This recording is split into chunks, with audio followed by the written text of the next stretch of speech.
Japan की प्रधानमंत्री सनाए Takaichi Bharat दौरे पर आई हुई हैं। गुरुवार को दोनों देशों के बीच जॉइंट प्रेस कॉन्फ्रेंस हुई, जिसमें कई अहम समझौते हुए।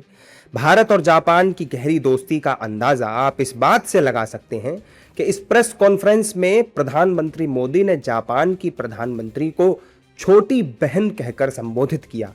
पीएम मोदी ने कहा कि सनाए तकाइची जापान की पहली महिला प्रधानमंत्री हैं और साथ ही एक दूरदर्शी और लोकप्रिय नेता भी हैं। और मेरी छोटी बहन प्रधानमंत्री ताकाइची जी,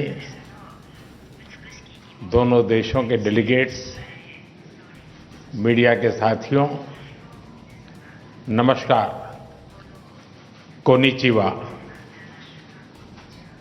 इंडिया जापान एनुअल समिट के लिए प्रधानमंत्री ताकाइची का भारत में अपनी पहली यात्रा पर स्वागत करते हुए मुझे बहुत खुशी हो रही है। वे जापान की पहली महिला प्रधानमंत्री भी हैं और एक दूरदर्शी और लोकप्रिय नेता भी हैं। नई दिल्ली के हैदराबाद हाउस में भारत और जापान के बीच परमाणु, रक्षा, ऊर्जा और एआई सेक्टर में कई अहम समझौते हुए हैं। इन समझौतों को दोनों देशों की रणनीतिक साझेदारी के लिए बड़ा कदम माना जा रहा है। इस दौरान पीएम मोदी ने कहा कि भारत की विकास यात्रा में जापान का अहम योगदान है।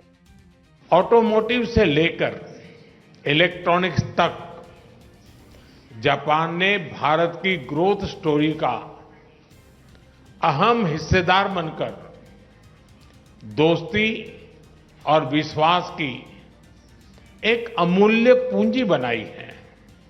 और आज प्राइम मिनिस्टर ताकाइची की यात्रा से हम अपनी special strategic and global partnership के नए अध्याय की शुरुआत कर रहे हैं। पीएम मोदी ने कहा कि प्रधानमंत्री तकाइची और मेरा विश्वास है कि टेक्नोलॉजी पार्टनरशिप हमारे सहयोग का सबसे मजबूत स्तंभ बनेगी। इसी विजन को साकार करने के लिए हमने आज एआई स्टेटमेंट भी जारी किया है। प्रधानमंत्री ताकाइची और मेरा विश्वास है कि टेक्नोलॉजी पार्टनरशिप हमारे सहयोग का सबसे मजबूत स्तंभ बनेगी।